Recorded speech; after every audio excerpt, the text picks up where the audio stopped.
So as you know, if you have any questions, you can pose them by simply speaking them or by writing your question in the chat box.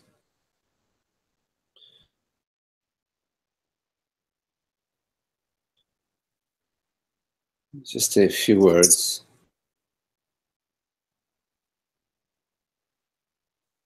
about our true nature, the source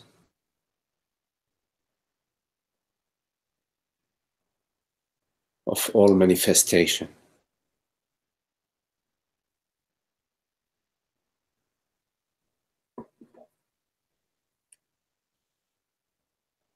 Oh, okay, Isaac, maybe I need to speak louder.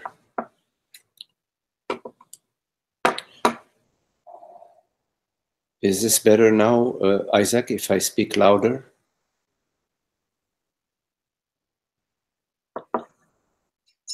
It sounds fine here in Sebastopol, California. Okay, I received a message from Isaac. Okay, so I don't know, maybe there is a sound issue on your end, Isaac. I'm not sure if everybody else is getting the sound fine. So hopefully it will work itself out.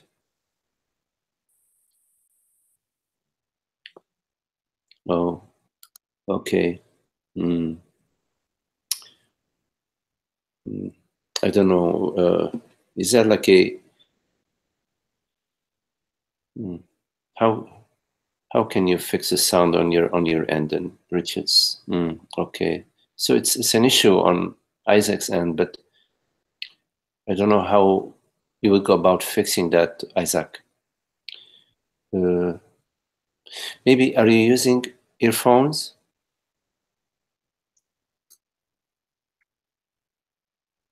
He says it's better now. Okay, no, okay. Sometimes maybe using earphones may help. I'm not sure, but okay. But I'm glad that you say it's better now. Maybe I get it closer. Maybe I get closer. You know, there's so many things at the distant end. You know, the receiving end. There's the service provider. There's the Wi-Fi. So many things. Okay. Okay.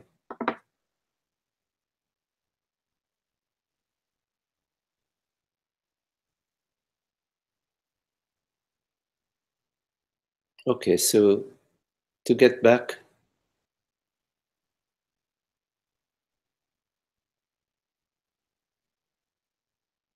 that this inquiry, this contemplation, is about the source, about beyond what is perceived. There is a place of restfulness, of resting, that is very intimate with us. It is our primary intimacy, is this restfulness, this resting as being.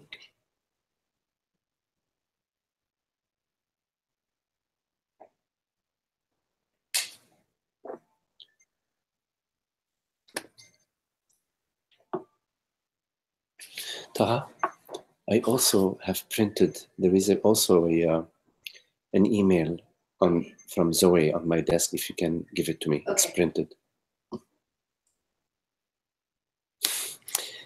It seems that this is starting with some activity.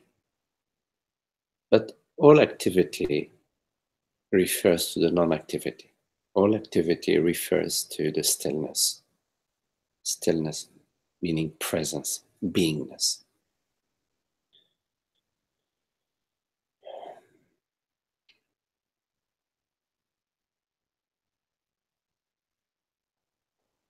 Okay.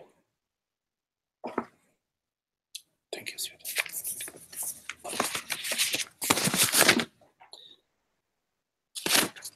By the way, Sylvie, I saw your question, Sylvie Arnaud, and I will reply to it in just a minute.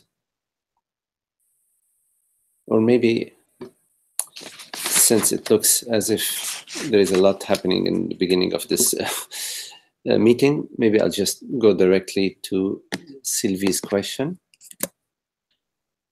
So, Sylvie Arnaud. I'm going to write your question so other people can see it. So the question is, how can we deal with the pain in the body?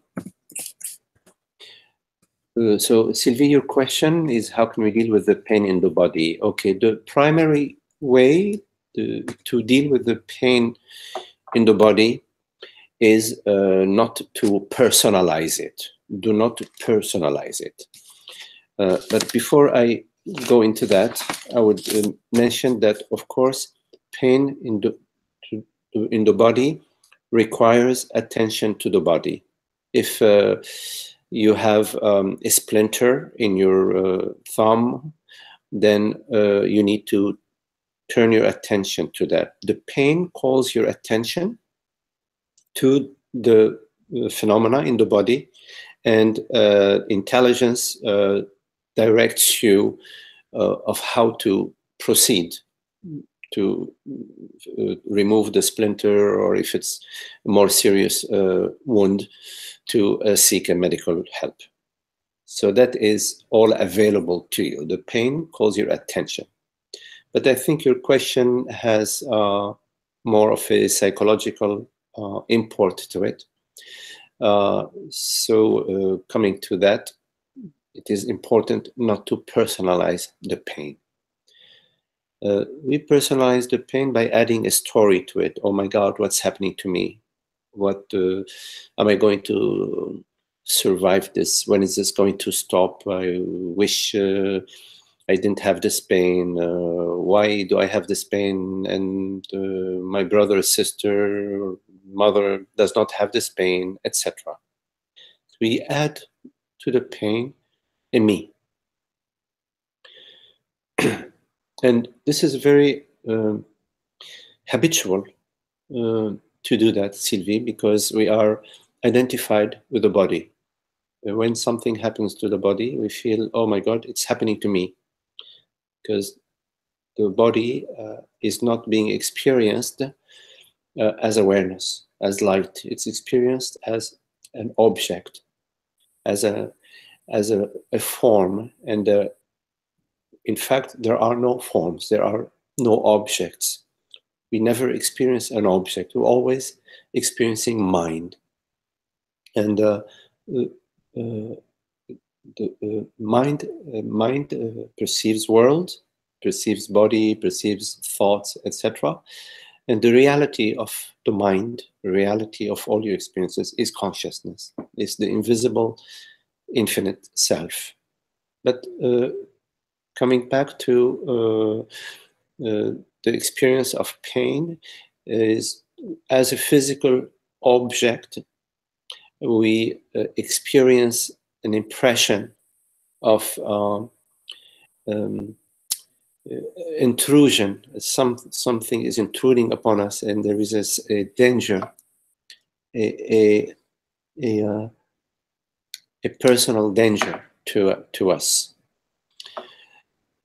You need to understand that the body has a way of expressing itself, and pain is one of the ways in which the body expresses itself to maintain itself. So if you are eating some food that is toxic to the body will express itself in feelings of sickness or stomachache, etc. So there is an intelligence to the body. So your question in how to deal with the pain in the body is to treat it as an impersonal, neutral phenomena. It is something that is arising at the body level, and you are not the body.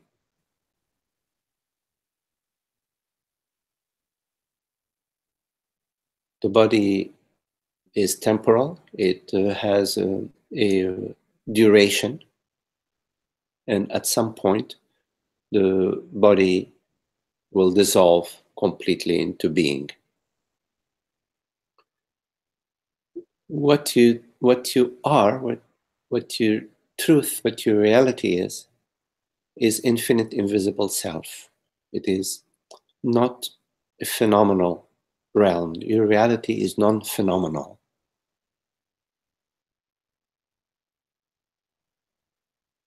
What you truly are is transparent beingness, awareness, consciousness, presence.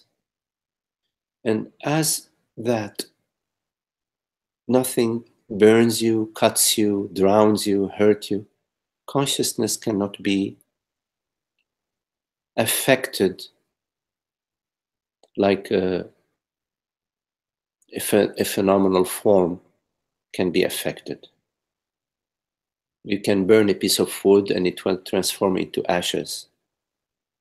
But you can do nothing to consciousness. You cannot burn consciousness. The reason we experience fear of pain and the anguish with pain is because we personalize it. We imagine that something is going to happen to me or something is happening to me. So you do your best with the pain. You manage. You do whatever healing approaches that are available to you to reduce the pain. In today's medical world, there are a lot of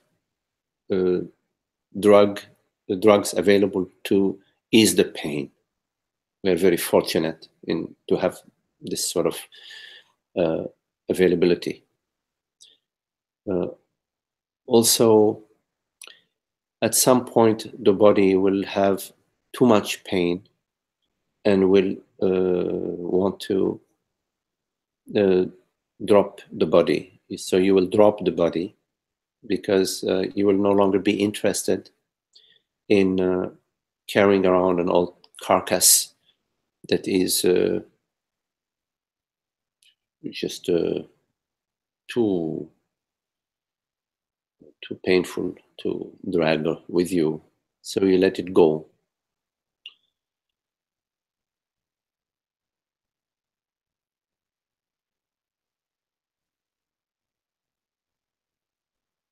That's at the body level. I think your question was very specific.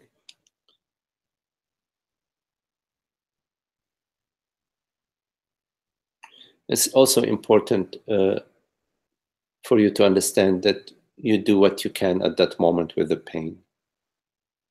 You do your best. There's no regret, no self-judgment.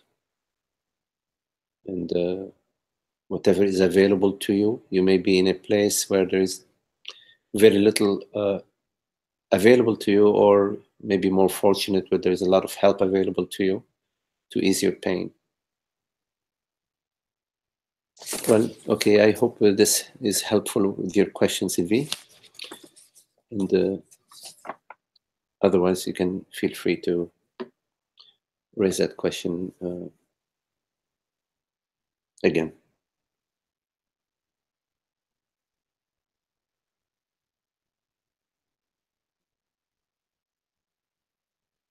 You know, we are attached to the impermanent. We attach ourselves to the body. We attach ourselves to our family, to our partners, to our friends. It's one thing to enjoy and to have a sweet memory of each other, but It's important to remain open. Remaining open is a recognition of the openness that we are, the transparency that we are.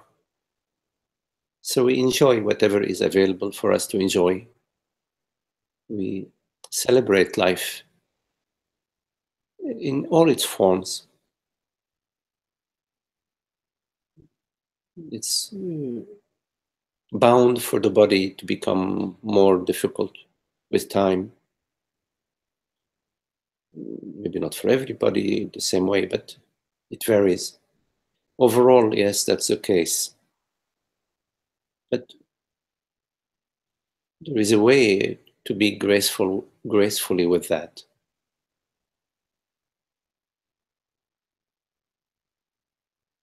To experience that from a broader understanding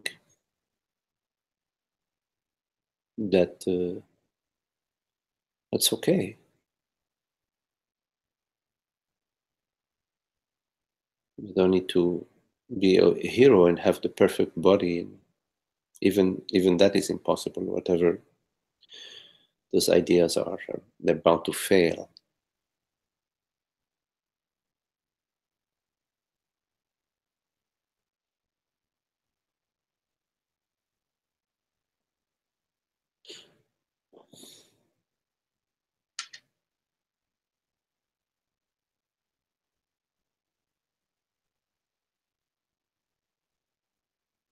Whenever we are worried about something, we have personalized ourselves. We imagining ourselves as some body mind, and so we worry about our family as a body, to our body mind. We worry about our life as a body mind, and all of that is just unhappy dreams, just meditations that have nothing in them but the sense of separation and the sense of lack. Anyways, I welcome your questions if you have any question.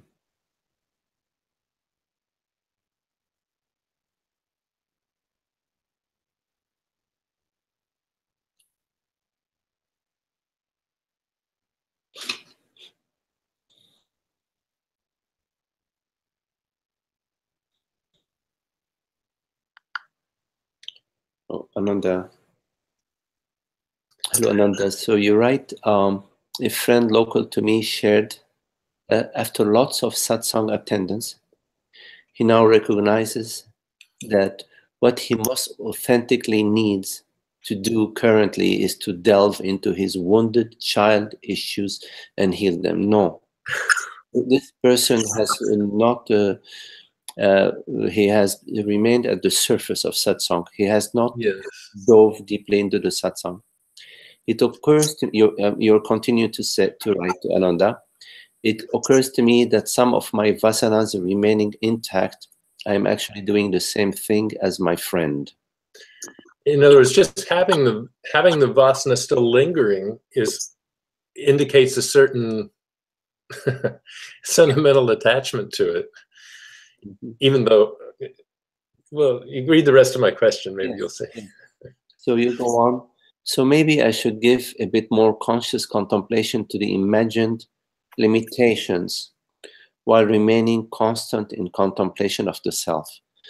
You know, Ananda, the imagined limitations, if they're not arising in your life, there are no limitations. But when they arise in your life, you will experience them as some emotion or some contraction. You will experience something bothering you, and some internal feeling of unhappiness. So you don't need to contemplate the imagined limitations. They will come to you. They will, Right. they will, they will. You don't need to contemplate them. They will come to you when they arise. Mm-hmm. Then you can contemplate. You can do the contemplation. So you can contemplate first that any unhappiness arises Mm-hmm. to a person. That at that moment of unhappiness, you have Mm-hmm. already personalized. You have isolated yourself from the wholeness as a person, and you have in your imagination and in your thinking imagine that there is something happening to you as a person. Mm-hmm. You have downgraded, let's say, yourself to a mortal form, to a story that is occurring in time and space. And so that's, you can contemplate that, and you can also, because you've been doing the contemplation for so many years, you can realize that that is just an old dream that's just arising at that moment. Right. And so when you realize that it's an old dream that's arising, that old dream comes with an emotion, a feeling in your Mm-hmm. being. And that's where it really hurts, is when you're feeling that, Right. At that moment when you realize, oh, well, that's just an old dream that's arising again, it's like the climate, like the weather. Mm-hmm. Then you can turn your attention to the feeling in your body, and do not combat what is arising, and just say yes to it. Say, oh, I can, yes, I can feel that, and allow that, invite that, allow it to just go through every cell of your body. Yes. There's a kind of sweetness even. Yeah, yes, absolutely. Yeah. Yes. Then you find that, okay, you have a friend that's visiting you. You know deep down that this friend is not going to stay for too long, and this friend is,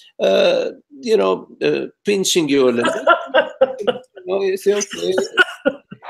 In a way, you realize also that you are a participant to this. You are the host and the guest. And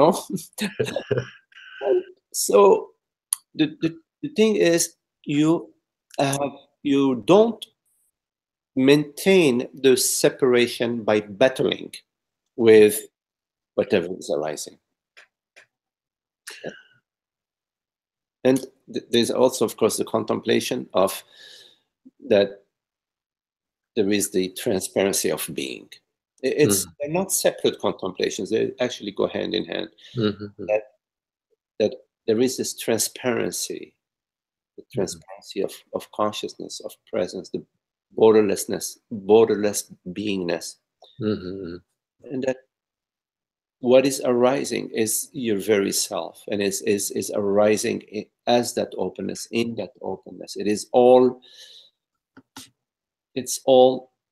intimate beingness that's taken on this form. But you recognize the vastness of being and the infinite, borderless quality of being that cannot be cut or burned or drowned or hurt or wounded. I've heard this several times. I think you've mentioned it too, that if you don't do the contemplation trying to push the thing away, like, oh, I'll be successful if it's completely, gone and not experienced. But so that makes me think it's kind of similar to recognizing that thoughts are not in the way of, say, samadhi, just to say it. Yes, nothing is in the way of consciousness, of the transparency of being. And yes, you're not trying to push anything away, because the only way you can push something away if you separate yourself from it. You separate yourself and you push it. And nothing is not the self, but the self doesn't fight, struggle, pursue, seek, wallow over my old wounds. or shrink down to the size where it can Yes. can have that struggle. Yeah. Yes. So you recognize, oh well, that's mind. That is mind. That Mm-hmm. is the download. The Mm-hmm. download of, oh, I am this person and I have this wounded history. So I have to go back into my ancestry and figure out what did my great grandfather do to my great grandmother, and then suddenly my uncle, when I was 5 year old, whatever. This is that's so. It's like it's like being lost in the forest, and you're a huge forest, and like maybe the rainforest, and you're trying to find your way out. You say, oh, this way, that way.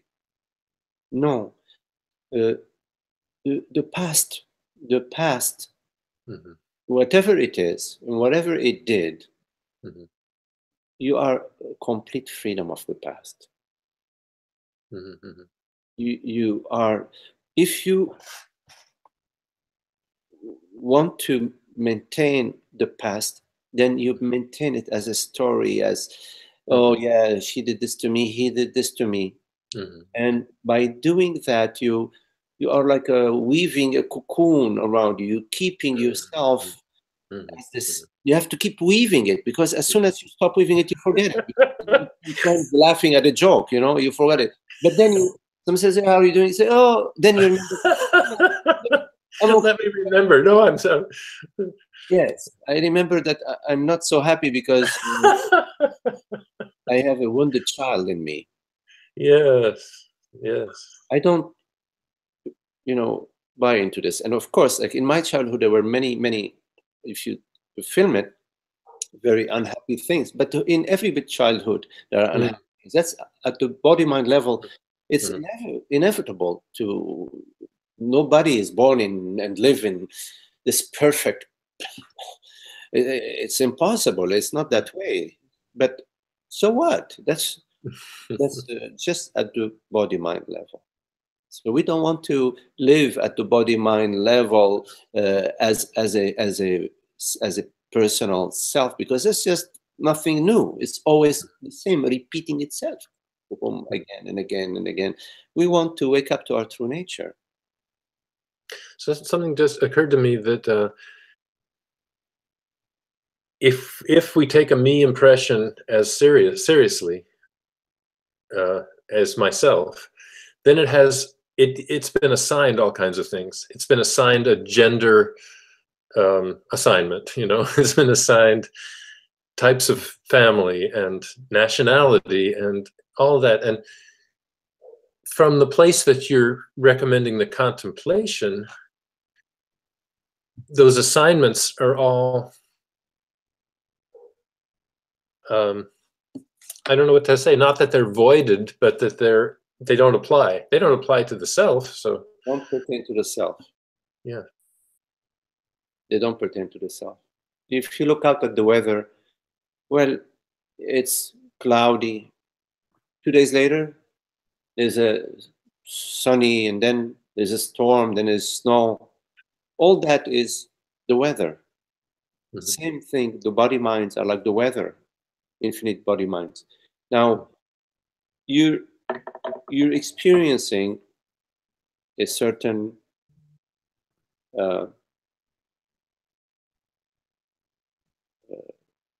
mind, the way the mind is appearing. Yes. It has a certain continuity and consistency. For example, yes.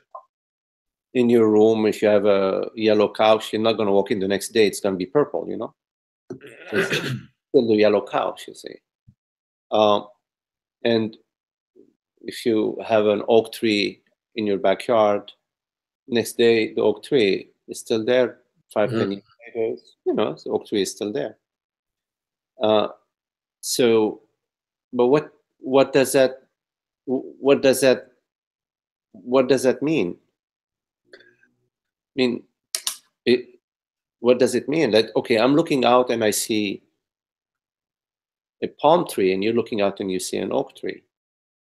Now we say, okay, So there are two different minds. And it's true. There are two different minds. There is, I have a certain age, you have a different age, a certain gender, etc. at the body-mind level. So these are like different minds. That's true. It is different mind. But this does not mean different consciousness. Like in your night dream, you dream of a 10-year-old boy, and then there is a pink butterfly, then there is a group of kids swimming, etc. All these are different. Their mind, they're different. But what experiences them is you, that one consciousness, you see? So the fact that there are infinite minds does not imply that there are infinite consciousness. If you look at your own experience, you will find many, many, many thoughts. They all differ. And you will find many perceptions, and they differ. For example, like I look out here, I'm no longer perceiving that, but there is, you asked me what were you looking at a minute ago, I can describe to you some memory of what this looked like. But the perceptions are different. Even the memory that I'm perceiving is an image, is sort of like a painting of a thought, because perception is not so much different from a thought. So in my experience, I am perceiving, it's not like one perception, one mind, like you say, okay, this is Magdi's mind that you can describe. If you look at your own mind, you will find thoughts, perceptions, sensations, etc. And there is a certain continuity, let's say, in the mind events, recognition. But what is the knowingness of all of that? If you look at consciousness, you will not find that there are different consciousness. You will not find that, because when you look at consciousness, you don't find nothing phenomenal. You don't find anything. There is a knowingness. You find your own knowingness, but you cannot call it Magdi's knowingness or Ananda's knowingness. You just know that there is a knowingness, and that this knowingness knows itself and knows all what it perceives, but you cannot personalize it. You see? You're right. It's not the victim of any downloads. No, you cannot download it. Or download onto it, I mean. or download onto it, because what is it that would download onto it? Right, only a phantasm by comparison. What a download onto consciousness is just thought that's arising. Yes, right. In consciousness, right? There is not an actual download onto consciousness. Okay, so the fact that it continues, like you say, you look out, you see the oak tree yesterday, today, or you look and you look in the mirror and you see gender. Yes, same gender. Gender assignment. I don't know what to call it. And you see it consistently, but so what? In the clarity of seeing, it's the same. Yes. Now, but you can ask yourself, because I think there's a good question that arises of that. It's like, oh well, there's something that's the same. It's the same. It's the same body. Okay. So, but then initially the mind goes, well, it's the same me. It's the same body. But when you go deeper, because into what is it that's really the same? What is it that's really the same? Means it's unchanging. Yes, right. It's unchanging. It's awareness, You will find, right, that the body seems to be the same. But heck, when I was 10-year-old, or even 5 years old, 5 years ago, you take a picture of me and you take a picture now, you say, well, wait a minute, Magdi, much more white hair, it's baldish, etc. You see? It's not the same. But it's an interesting question. It's a question that can bring you to the contemplation. What is it that is unchanging in your experience? You see, and that's when you come onto consciousness. What is it that comes onto consciousness? I realize, oh, there is knowingness, awareness, beingness that's always there. It's never, it's never not. But what is this I? This I is this very knowingness. So when we look back, when a person looks back, sometimes they say, oh, gee, I feel the same now as when I was 18, for example. Yes. But they refer, usually, I think when people say that, they're referring to the me. The me feels the same. No, I have a me with a different such set of circumstances. no. But if they go one step deeper, it's I. Yes. With no. Yes. Right.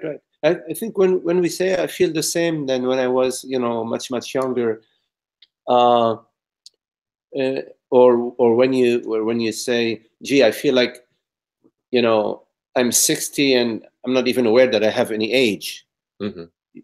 Yeah, these are like little hints of truth, a little hints about the truth that in fact it's true that consciousness is ageless, that consciousness is the same at the age of 12 or the age of 50. Yeah. And yeah, you are correct in that often when we say that sort of in a mundane manner, we're not really contemplating deeply what we are saying, but there is an inkling of our of our eternity. Because the me is borrowing that sense of identity from the bigger I.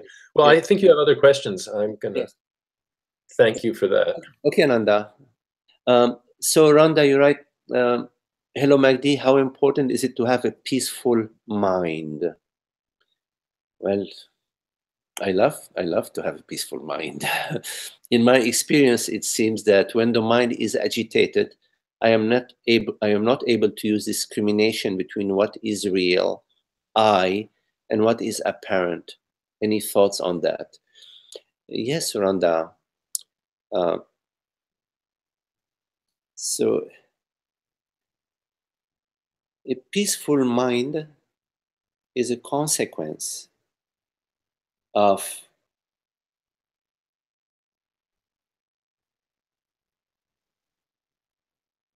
realizing the peace that we are.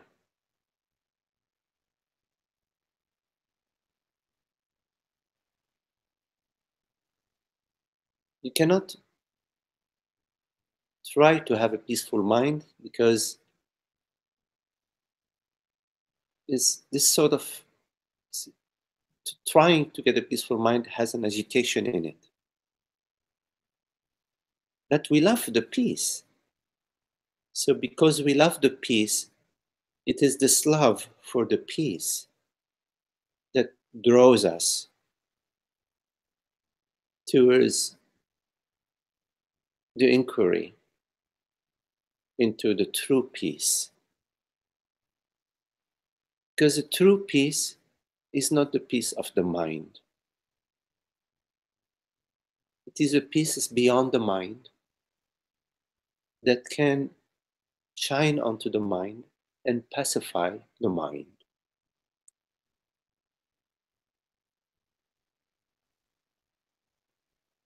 So the contemplation is the contemplation of truth,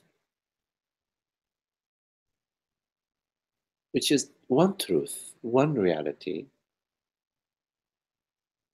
And given that reality is wholeness, is completeness, and has no opposite, that's peace itself.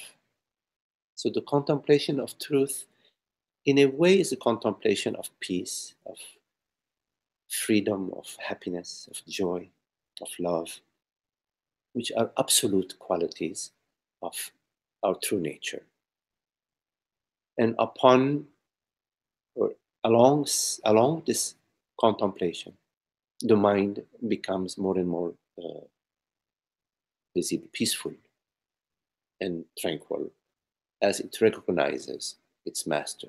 It recognizes God's God's voice and God's grace. Okay, Rhonda, you're right. I'm talking about not following certain thoughts that bring agitation. Yes, yes, of course. When you are, the student of the way, you realize that following the me thoughts, judgment, self-judgment, judging others, uh, regretting, uh, expecting and being disappointed and holding on to your conditions, that all the thoughts that bring agitation, they have in them a cause. The agitation that's in the thoughts has a cause. You may not be able to see the cause within the thought itself, but you can see the cause by contemplating the feeling of separation that comes as a result of you uh, uh, resisting and arguing and resisting being still, resisting being.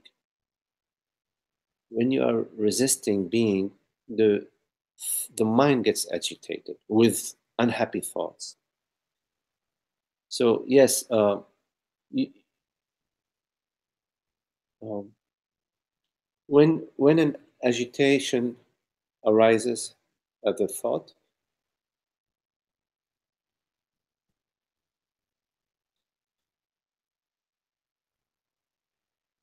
sort of easy to dismiss a thought, but it's more difficult to dismiss the feeling of agitation. If you can, it is possible. It is possible to be still and to experience this agitation. But there is an experience of the agitation that has in it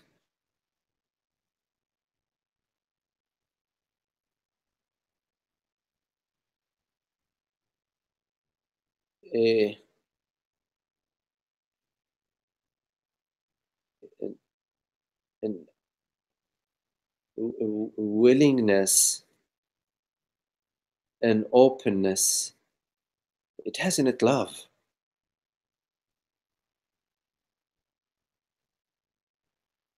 That you can experience what seems to be unhappy at the mind level and in the body. And there is love in this listening, in this sensing, in this feeling. And then a, a sort of a letting go,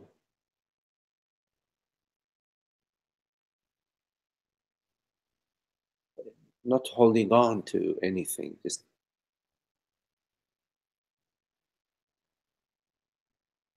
accepting, but not out of desperation or out of uh, resignation,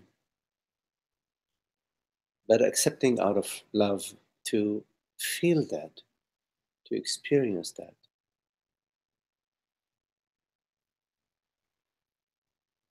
So yes, this requires an inner stillness, and you will find that this inner stillness will express itself in also being silent. You may be in the presence of somebody who is sharing something that is stirring you up. And of course, the tendency is to defend oneself or argue or get up and leave or what You know, rather you will find you will find yourself remaining there listening. Of course, I'm not saying that in all situations. Some situations, may be more appropriate to get up and leave. But there are other situations where you can be listening within at what's happening within your body, within your feeling state. But a listening that is not trying to change anything, that is surrendering completely to what is happening without our habitual tendency to label and to judge. This is a very good sadhana, by the way, Rhonda. It's a high practice. And you can that seemingly annoy you in thoughts, and of course it's always the thoughts always comes with feelings. To remain still in the midst of all what is happening, because it's all happening within you. There is nothing that is happening outside of you. Nothing. Everything is within you. The entire universe is within you. Your partner is within you. Your coworkers are within you. Your neighbors, everything is within you. Everything that occurs is within you. So where would you go? There is really no need to go anywhere. It's all within you. There is no such a thing as going anywhere. Just recognize that and then find a peace that is at the heart of all of that. There is a deep peace within our being that's available to us to reveal itself to us. And it's very difficult for this peace to reveal itself to us when we are perceiving an external problem. We project an external self and we separate ourselves as an internal self. So we find somebody to blame or somebody to run towards or run away from. But all of that is imagining.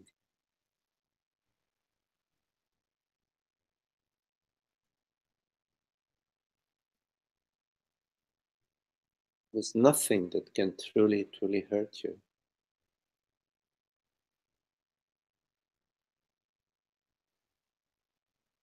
Rhonda, you write, I have another question. The wave is the ocean, but the ocean is not a wave. Is that correct understanding? This is a correct understanding but I should add to that, Rhonda, that the wave and the ocean is a pedagogical tool. Teachers use different metaphors to make a point. But I would like to point that at some point in the teaching, there is no longer a wave and no longer an ocean.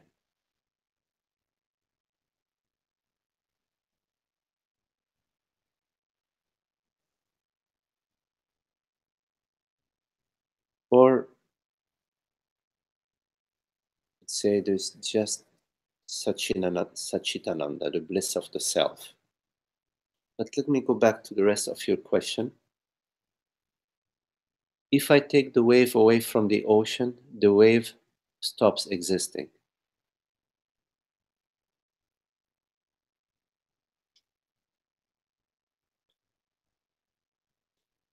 If you look in your experience around that right now, what would you call a wave?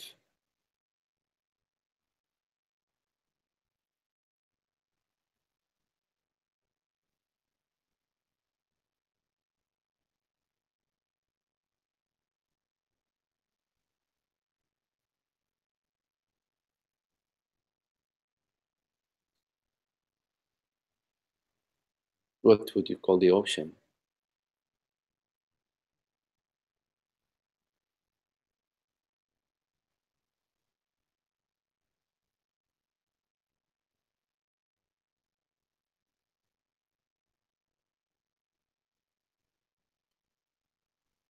Rhonda, you write the person existence. So when we look at our experience, we say the person existence is the wave. But where is the person? What is the person?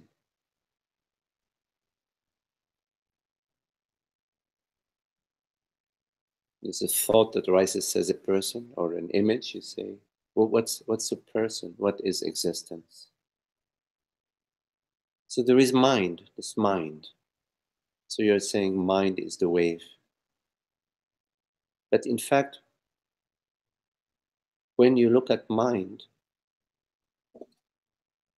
you only find consciousness, a collection of thoughts. Yeah, Randa, you're right, a collection of thoughts, a concept. But in this very moment, where is this collection of thoughts? What's a collection of thoughts? There may be this very thought. Say, well, there's a thought right now, I am Magdi speaking, or the thought, I am sitting on the couch. But when you go to that thought, where do you go? Where do you go? You don't go anywhere. Where does I am sitting on the couch, where is it? Where is that thought? Where would you go? You will find that there is really nowhere to go. You are that. I am that. That I am the source. I am the self. That is self-knowingness. But when you say, well, I know the thought, in a way, it's true that you know the thought because you can speak it and say, well, the thought, I love my mother. But I say, okay, well, where is it? Show it to me. Where is that thought, I love my mother? You can't find it. You don't know where to go. There's nowhere to go. So in a way, what I'm saying is that the wave and the ocean is a pedagogical tool that is used, that has a certain function. Our teacher uses that at some point in the teaching.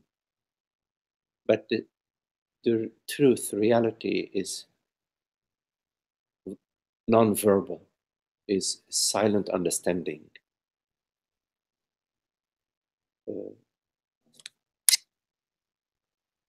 So it's an interesting question, but maybe it's a question that is behind you. I'm not sure. Not sure.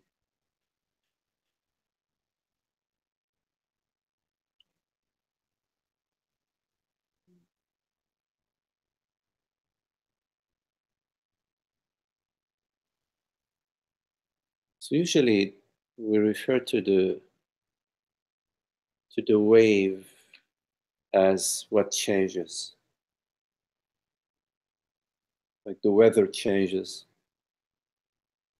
the body images and thoughts and feelings change, perceptions, sensations, meditations change. We say, okay, that's mind, which I refer to as mind. So you say, well, that's the wave. Like in your night dream, they're all mind events and they're like the wave, they're changing. And the changeless is consciousness, is the ocean, is awareness. But in fact, they're not two. There isn't an actual wave, there isn't actual change, there is nothing that's truly changing. Because it's just one reality. At some point, all these different forms dissolve into the self, and all is the self. Anyways, thank you for your question, Rhonda. There is a question that, oh, Holly. Hello, Holly. So, Holly, you're right. As I understand it, belief in being this body mind is the key factor keeping my suffering going. Yes, yes, the belief that I am a mortal body mind, yes, is the key factor keeping my suffering going. Who's suffering, Holly? Who's suffering? What is so magical about belief that it wields such great power? It has no power. There's only one power, Holly. It's God's power, the power of truth, the power of consciousness, the power. Well, it's only one reality, one power. So your question is at that dream realm, the realm that I am suffering, and there's so much power in this suffering. Who is suffering?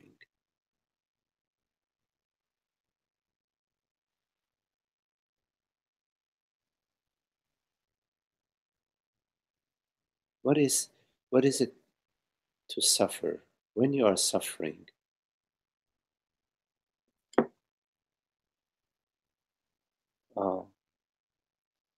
Maria, you're right. Hello, Maria. You're right. I often find myself impatient. So let's take, Maria's comment as suffering, and let's talk about that. So here I am. I'm impatient. At this very moment, if you can bring up this impatience, or in your case, Holly, whatever suffering you're referring to, if you bring it up in this very moment, what do you find? Most likely, you will find a story, a bunch of thoughts. Yes, Maria, you're right. A thought, yes, a bunch of thoughts, and some the bodily sensations. Maria is writing. The heart is beating first, beating fast. So there are thoughts and bodily sensations. Now, what harm is there? What suffering is there in experiencing that? The suffering that we experience is that we don't want to experience that. Meaning, if thought arises saying, oh, this is really bad. So it's a new thought that's coming on board. A new thought comes and the board says, this is really bad. I shouldn't be experiencing this. And the heart is still beating fast. Now it's beating faster. Why? Because now I'm telling myself this is really bad. I shouldn't be experiencing that. So now the feeling is even elevated, more elevated. So the suffering is thoughts and sensations. But what's behind the thoughts and the sensations is that, as you said, Holly, is that there is a me as a person, that I am this body mind, and that these thoughts and sensations are harmful to this body mind. This body mind should not be having these thoughts, meaning they're not helpful, and should not be having these bodily sensations.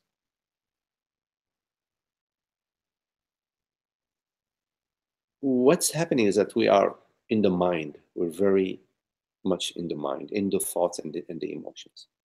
The thoughts and the emotions. But there is a level in our experience where all of this doesn't matter. In the midst of all of that, there is something that doesn't give a hoot about all of that. Thoughts and sensations are like clouds arising in presence. Now, having said that, I would relax into being, because what you have that is available to you is the thoughts and the sensations, but you also have beingness, presence, and intelligence. You can come to understand that you're becoming impatient because you want things to happen according to your personal desires. So you have a personal desire, meaning you are a person, and you're telling God, forget about you. Right now, I am running the show. Things have to be this way, they have to be my way. Life has to take my course, it has to please me, it has to work for me, the person. And you're telling God, forget about it now. I'll talk to you later. It's now I'm running the show. If you decide to run the show, you are going to be unhappy because heck, you don't have it in you to fix the weather. You don't have it in you to fix other people's thoughts and actions. All of that is in God's hands, meaning in universal consciousness. So when you separate yourself from universal consciousness as a body mind, this separation is very painful. And we cannot bear to be away from our love. We cannot bear to be away from our mother, from the love of God's love. We cannot bear it. We want to go back to that. And because we don't know how to get back to God's love, we suffer as an impression. Why as an impression? Because you'll never, in fact, truly leave God.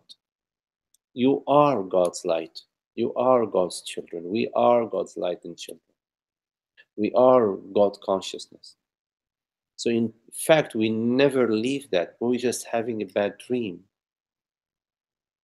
And until we wake up from the bad dream, it'll still the impression that we are the abandoned children, we are the lost children, will continue in our experience. There is a direction back to the peace. And the direction back to the peace is to relax in God's hands, rest in God's grace. First, recognize that God's grace is the only grace there is. God's reality is the only reality there is. God's power, God's eternity is the only power and eternity there is. And I'm not talking about some God out there. I'm talking about the light of being. The light of being that's shining as the self right now, as presence right now, as knowingness right now, as consciousness right now. This light of being is not personal, has no age, no gender. Rest as that. This is available to you. The light of being is you, is I, what I am. Rest as that. It is invisible, it is silent, it has no gender, it has no name, no age.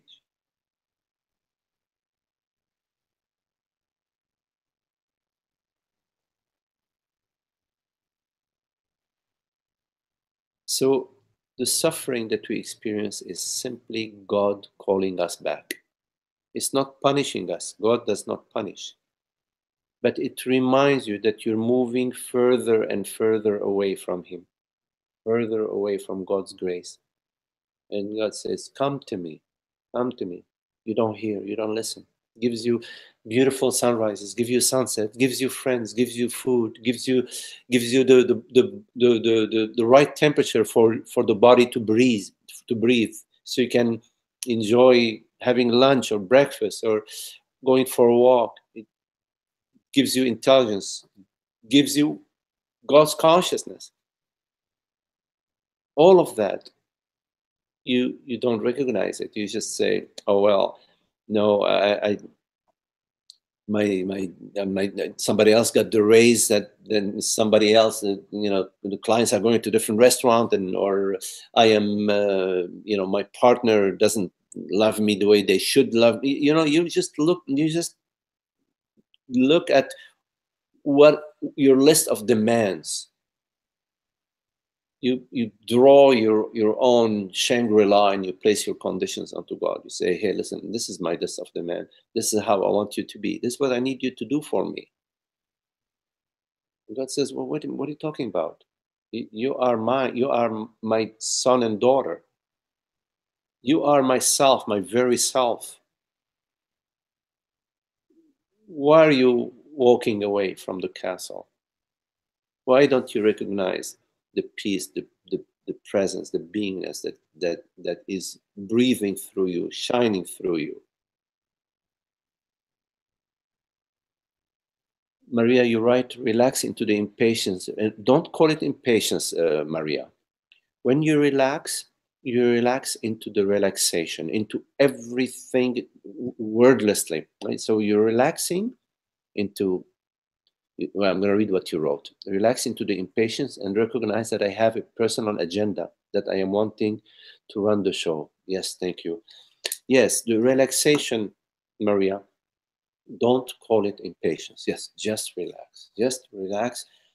Allow everything that is arising in the body, mind, in the thoughts to just be, expand. It's God's voice. Allow God to appear whichever way she wants to appear, whichever way she wants to express itself. Is to say, yes, I am thou.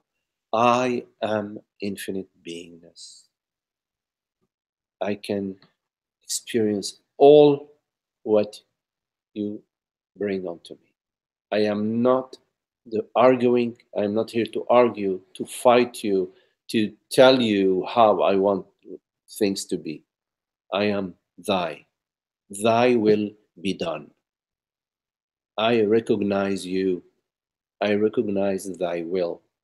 And I am that. I am the light of being, the transparency of being that you bestow upon me, that I am, that is shining as thou. I am thou. There is infinite potential within your life, infinite potential for God's grace. All what you've experienced up to now can be erased just like that, and you find yourself in and as God's kingdom. Your entire past, boom.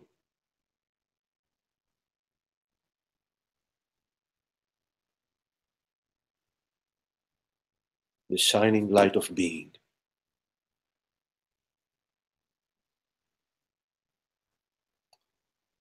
Maria, you're right. Just allow. I am thou. I can experience it all. I am not here to argue. I am the transparency of being.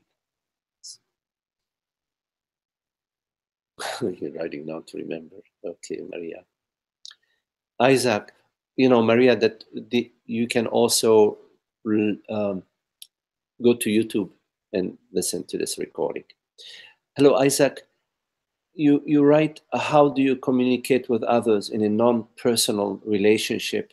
Not usually works out.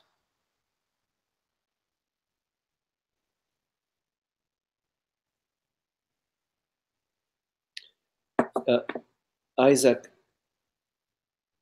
you communicate with others in a new, fresh way.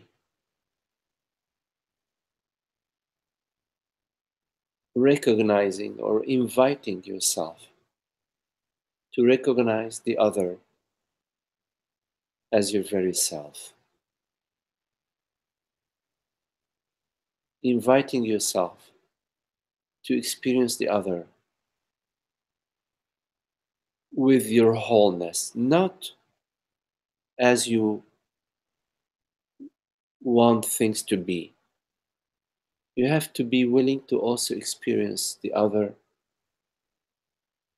in a way that you don't know what they may say, what they may do, what they may trigger within you. Because the experience of the other also is an experience within you. Some things will occur within you when you are experiencing another, when you are communicating with another. And the capacity or the invitation, and the capacity is there to be with everything that is being uh, experienced in your relationship. Now, having said that, of course, there are situations where you will just walk away from that relationship or from that situation. You have to listen within you. There may be within you a voice that says, "Well, this is really crazy. It's not what I want to experience right now." But you will also recognize that voice within you. But what I'm talking about is in relationships, we're often experiencing, or not often, at times, let's say, we're experiencing something that maybe rubs us the wrong way. It may not be a big rub, like a small rub. And it will trigger some reactivity in us. It may trigger reactivity in us. And the reactivity is usually this me condition, my conditions, my stories, my sense of how things should be, how he should be, or she should be, or they should be. And that's the me.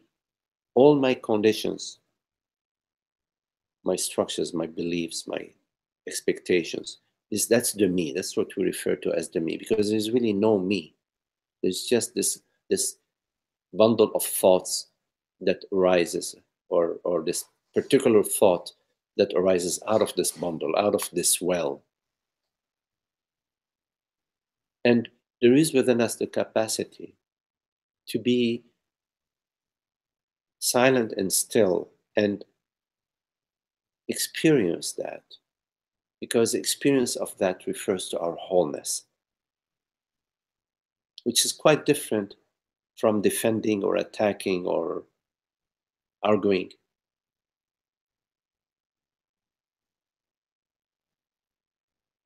Turning our attention to just the stillness and listening, this listening space that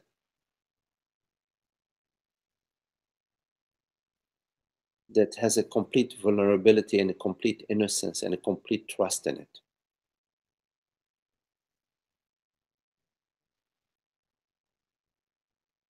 Refers to our wholeness, refers to the reality of the self.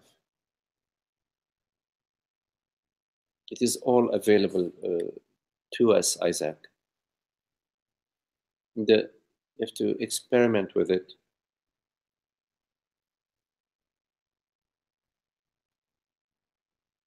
Because in all relationships, what we are seeking is the celebration of love, the celebration of friendship, the celebration of truth.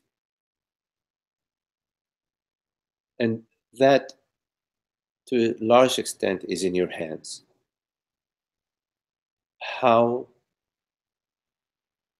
you are living the relationship. If you are living the relationship as a me, meaning you are living the relationship with all your conditions, and there's very little room when there are so many conditions, so many beliefs, so many ideas about how things should be, so many thoughts and images about our past life and regrets and sorrows.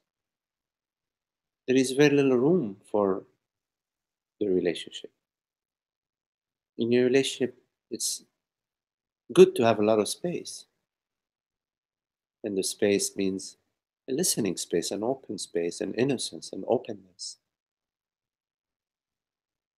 So we bring that into the relationship. We bring it every moment. It's not like we bring it on Tuesday and then now it's Wednesday, forget about it.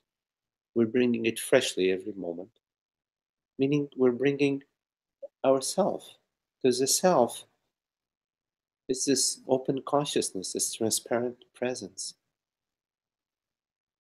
and there is intelligence within it.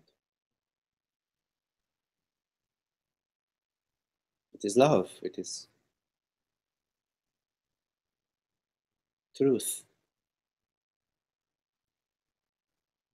The mind is all sorts of games, manipulations, and speaking behind each other's back, and the mind is something else. But we can choose to live in a new way, not to continue to live according to those patterns that we know don't work, we know don't have any happiness in them. And we don't need to wait for others to show us the way. We are the way. I am the way. I am the light and the way. So I am the way because I bring the way. I live the way. I breathe the way.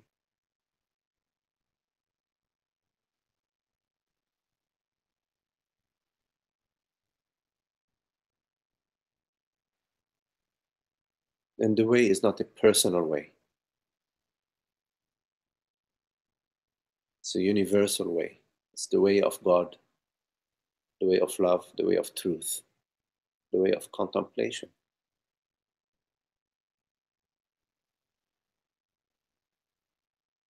There's no judgment in God's world, self-judgment or judgment of others.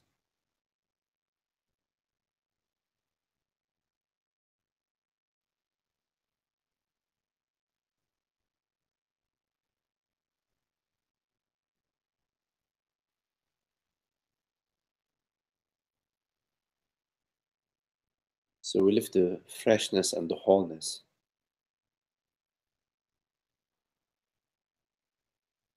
Fresh spring every moment. And when we don't, it's okay. We can experience that too and not go deeply into the self-judgment.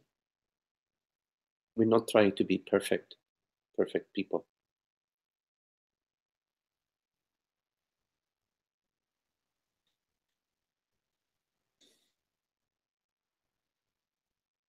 Okay, Isaac, thank you for your question. Nice to see you.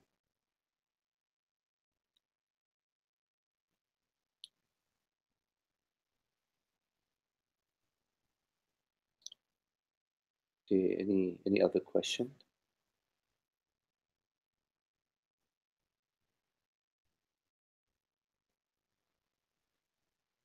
Okay, well, thank you very much for your friendship, for your love and your company in this satsang. And Thank you so much. Ananda, everybody, very lovely to see you all.